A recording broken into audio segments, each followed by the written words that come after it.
राम प्रहरी. राम प्रहरी अर्थात प्रभात समय.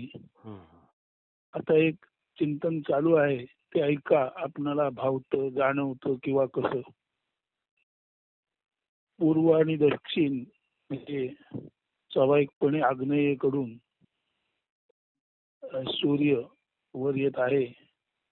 नुकताच पाऊस होऊन गेलेला आहे, अवकाळी किंवा अकाली पाऊस म्हणा.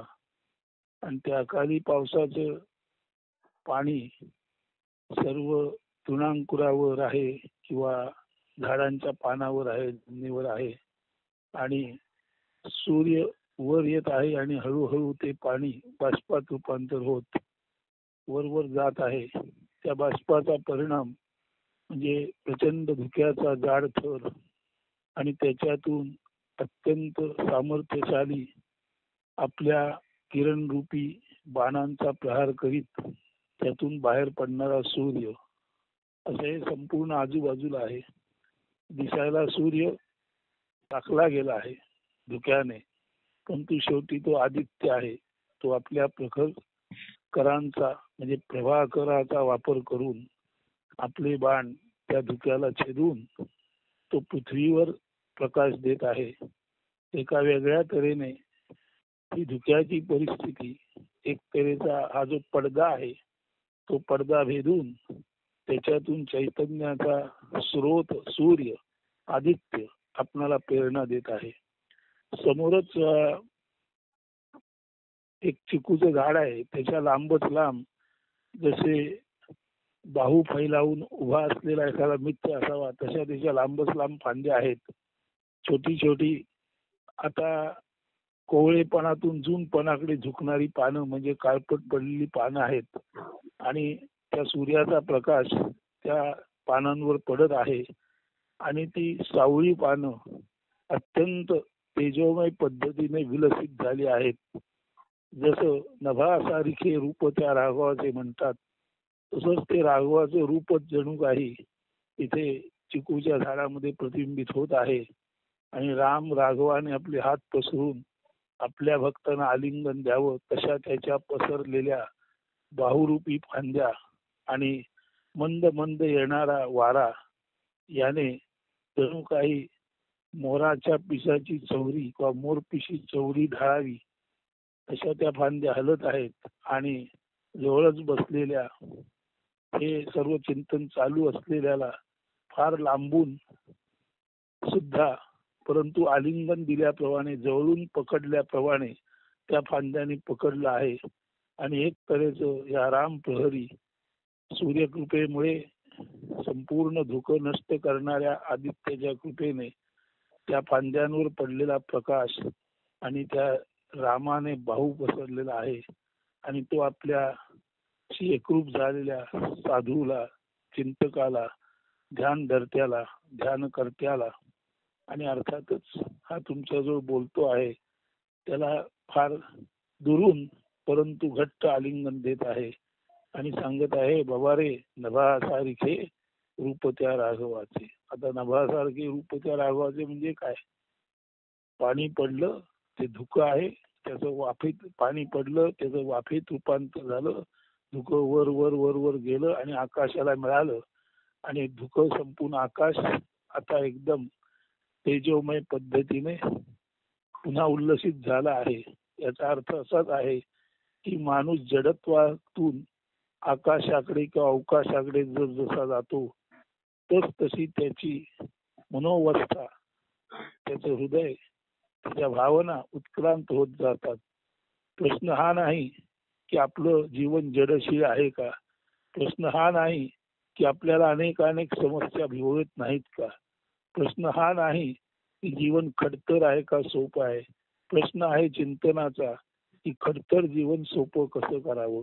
खडतर जीवन सोपं करायचं असेल तर वरवर जाणाऱ्या धुक्याप्रमाणे ते धुकं जेव्हा आकाशात जातं आणि विरून जातं आणि धुकं विरून जातं, तसंच चिंतनाच्या प्रक्रियेने माणूस आपल्यातील सर्व जडशील धुक्याचा पराभव करून एका उच्च प्रतीच्या आकाशाला, अवकाशाला, मुक्तीला प्राप्त करू शकतो.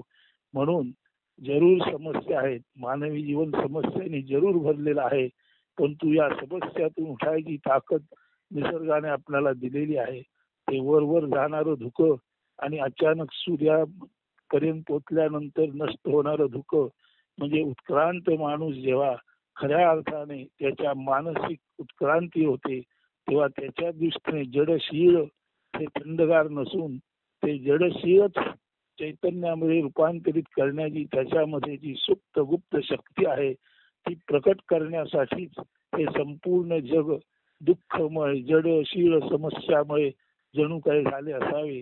आणि या दुःखातून मार्ग काढतानाच समोरचं धुकं वर जाताना नाहीच होतं. तसंच चिंतनामध्ये माणसाच्या मनातील जी सबलितता आहे, जो दुर्बळपणा आहे, जे जडत्व आहे, जे जडशीळ म्हणजे अगदी सुस्त मंदावलेपण आहे, ते तसंच वर जातं. जसं धुकं वर जातं आणि पाहता पाहता नाहीच होतं. म्हणून ध्यानात घ्या सज्जनो, नभासारिखे रूप त्या राघवाचे. मी ज्या नभापर्यंत पोचल्यानंतर कुठलीच भीती राहत नाही. नभापर्यंत पोचतो तो नाभी नाभी नाभी म्हणजे भिवू नको असा संदेश त्याला त्याच्या हृदयातून मिळतो आणि नभापर्यंत पोचतो तो निर्भय होतो. म्हणून सुख दुःख हे बघायला गेलं तर सु म्हणजे चांगलं आणि दु म्हणजे वाईट आहे. पण तू सुख आणि दुःख याच्या सहित माणूस चिंतन प्रक्रियेमध्ये वर गेला की सुख दुःख म्हणजे काहीच नसतं. पांढरे ढग काळे ढग ज्याचा ख म्हणजे आकाशावर काहीच परिणाम होत नाही. म्हणून सु म्हणजे चांगलं आणि दु म्हणजे वाईट असं जरी आपण म्हटलं तरी सु आणि दु ज्याच्यात जन्माला आलेला आहे ते ख म्हणजे आकाश आहे. आकाश म्हणजे अवकाश म्हणजे मोक्ष. आणि आपण तसं बघायला गेलो तर स्वाभाविकपणेच आकाश वायू तेज पाणी आणि पृथ्वी आणि नंतर स्वाभाविकपणे निसर्ग बीजधारणा झाडं फुलं वेली नंतर सर्वसामान्य जीव आणि उत्क्रांत मानव अशी आपली उत्क्रांती झालेली आहे. पण मानवाची उत्क्रांती झाली त्याचा अर्थ आकाशातून पडलेल्या बीजातूनच जरी मानव निर्माण झाला असला तरी त्याच मानवाने पुन्हा एकदा जसा तो आकाश वायू तेज पाणी आणि पृथ्वीवर आला तसंच त्याने चिंतन प्रक्रियेतून पृथ्वीपासून पाण्यापर्यंत पाण्याच्या वाफेपासून स्वाभाविकपणे वर जात त्याला तेज सूर्याचा प्रकाश वायू म्हणजे अनेक ज्याला आपण गॅसेस म्हणतो वायू म्हणतो त्या वायूंचं मिश्रण तेव्हा पृथ्वीपासून पाण्यापासून तेजापासून वायूपर्यंत आणि वायूपासून पुन्हा एकदा निर्भेळ तेजापर्यंत माणसाने प्रगती करायची आहे. म्हणून इन्फिनिटीतून डेफिनिटी मध्ये आलेला इन्फिनिटीतून आयडेंटिटीत आलेले आपण आहोत. तेच आपण जसे आकाश वायू तेज पाणी म्हणजे आप आणि पृथ्वीवर आलो तोच क्रम आपण चिंतन प्रक्रियेमध्ये जेव्हा उलटा करतो तेव्हा पृथ्वी पाणी तेज वायू आकाश आणि मोक्ष म्हणजे केवळ हृदयाचा आराम केवळ असणे पण कैवल्य प्राप्ती याला जातो. तर हे जे चिंतन आहे हे चिंतन किंवा अशासारखं चिंतन रोज राम प्रहरी करणं आवश्यक आहे. रोज जो राम प्रहरी चिंतन करतो तो रोजच भल्या पहाटे आकाशाला जातो आणि आकाशात जाऊन जसं आकाशातून दूर वरून आदित्य संपूर्ण विश्वाला प्रकाशित करतो तसा चिंतन प्रक्रियेत जो आकाशापर्यंत गेला तो आदित्य झाला. जो आदित्य झाला तो अवकाश म्हणजे अवकाशात असलेल्या राजाप्रमाणे सूर्याप्रमाणे तो मुक्त आहे. आणि अवकाशाला सु नाही दू नाही कारण अवकाश म्हणजे केवळ ख म्हणजे निर्भय आकाश मुक्ती जिथे स्वाभाविकपणे आपल्या अंतरंगातील अत्यंत उच्च विचार जाऊन सिद्ध झालेले असतात. म्हणून अवकाश ही एक सिद्धी आहे. जो अवकाशात प्रस्थापित झाला त्यालाच उदासीन म्हणजे उत आसीना म्हणजे पृथ्वीवर असून सुद्धा ज्याने बैठक आकाशात धरली आहे असा आपण शिव आहोत. आपण जीव म्हणून पृथ्वीवर असलो तरी जीवाला शिव जिवंतपणी होता येतं ते केवळ याच्यातूनच होता येतं. जसं आपण बघतो प्रत्येक वस्तू जमिनीवरून भले ती पाण्याची बाष्पाची धुक्याची रूपांतर करत वायू तेज आणि शेवटी आकाशाला जाते. तसंच आपण आपलं सर्व जडत्व सर्व मांद्य सर्व बुद्धीची मंदता सर्व विचाराची संकुचितता सर्व आप परभाव आणि सर्व पाखंड खाली ठेवून आपण जेव्हा वर उठतो तेव्हा सर्व पापरूपी खंड पृथ्वीवर ठेवून जो वर उठतो तोच अखंड आदित्य असतो. तोच खराखुरा नभासारखे रूप त्या राघवाचे असा निर्गुण निराकार परंतु साक्षात राम असतो. हे राम तत्व राम प्रहरी आपण समजून घेणार का? हाच खरा लाख मोलाचा प्रश्न आहे. जर आपण हे राम तत्व समजून घेतलं तर हे जो समजून घेतो आणि जो सकाळी चिंतन प्रक्रियेतून ऊर्ध्वगामी होऊन आकाशापर्यंत पोचतो आणि स्वतः आदित्य बनतो, स्वतः शिव बनतो, स्वतः उत आसीना असा उच्चासनावर विराजमान झालेला शिव बनतो, त्याला जीवदशा असून सुद्धा जीवदशा ठेवून सुद्धा पाठी जिवंतपणे शिवदशेला प्राप्त होता येतं. आणि असा जो शिव आहे, असा जो मन मंगल पवित्र आहे, तोच नेहमी सत्य असतो आणि तोच नेहमी सुंदर असतो. म्हणून सच्चिदानंद स्वरूपी शिवोहम याची प्रचिती आपणाला या ध्यान प्रक्रियेतून चिंतनातून येत असते. त्यासाठी आजूबाजूचा निसर्ग अवलोकन करा, पक्ष्यांचं संगीत ऐका, झाल्यानंतर धुक्याचं वर जाणं पहा. काळे पांढरे ढग असले तरी म्हणजे आकाशाला त्याचं काहीच देणं घेणं नाही अशी अलिप्तता अनुभवा. आणि ही अलिप्तता हे साक्षीत्व हेच जीवनाचं सूत्र आहे. हे लक्षात आलं तर आता जसं आजूबाजूला चिमणी पाखरं आहेत, झाल्यानंतर चाण्या किंवा ज्याला आपण खारी म्हणतो स्क्विरल्स आहेत, आणि ही सर्व पाखरं आणि ह्या सर्व खारी चाण्या उशेचं सुक्त म्हणजे प्रभात समयीची स्तुती गात आहेत. ते सूर्य सुक्त आहे, ती सूर्याची स्तुती आहे. आणि सूर्य सुक्त उशेचं सुक्त म्हणजे स्तोत्र म्हणजेच तेजाची आराधना. आणि या तेजाच्या आराधनेलाच रामाचं भजन म्हणतात. तेव्हा रामाचं भजन महत्वाचं आहे. भजन याचा अर्थ जी सर्वात उच्च प्रतीची गोष्ट आहे, जे सर्वस्व आहे, जे सत्य शिव आणि सुंदर आहे, त्याचं वरचेवर चिंतन करणं याला भजन म्हणतात. भजन म्हणजे सत्याची वरचेवर केलेली आळवणी. भजन म्हणजे सत्याचं सतत चालू असलेलं अनुसंधान.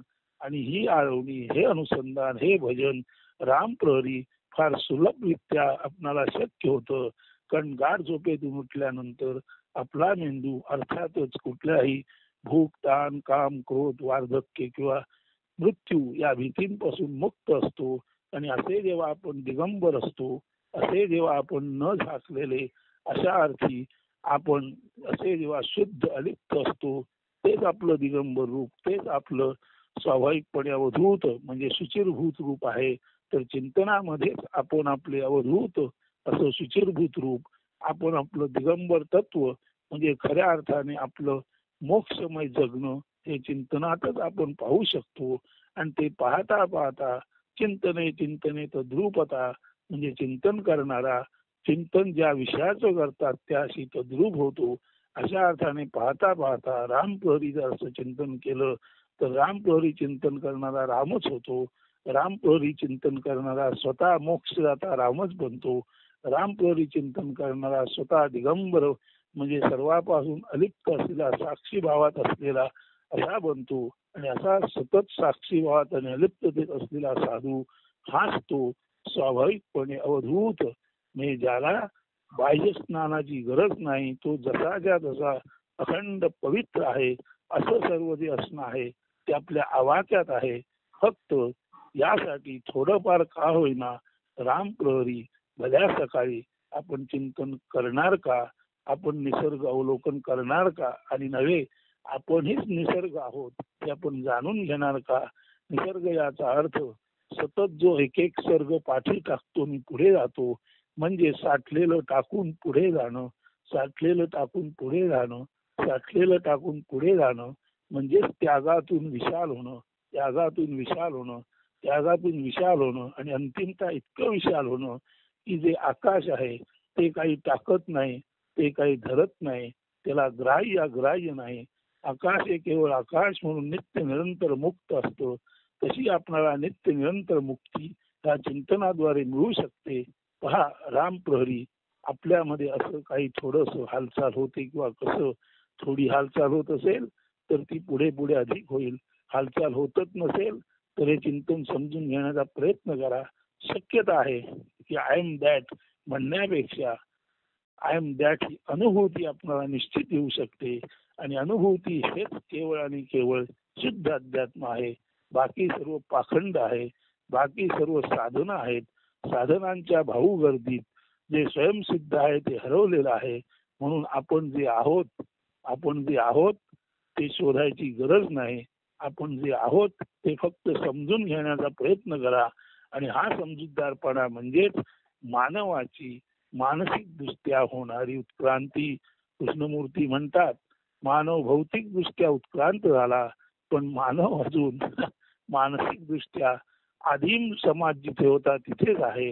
तर खरोखरच आपल्या मनाची उत्क्रांती होऊन ते मन त्याच्या मूळ अवस्थेला म्हणजे अमन शांत अवस्थेला प्राप्त कसं होऊ शकतं याचं चिंतन, याचं मंथन, याचं निरुध्यासन आपल्या हृदयात चालू राहावं. ही त्या रामप्रहरी त्या सर्वश्रेष्ठ निर्मात्याच्या चरणी केलेली अत्यंत दळमळीची प्रार्थना. आणि त्या प्रार्थनेतून तुमचं आमचं सर्वांचं भलं होवं अशी एक सदिच्छा व्यक्त करून हे चिंतन येथे थांबवतो. शुभम भवतु शुभम भवतु शुभम भवतु अस्तु.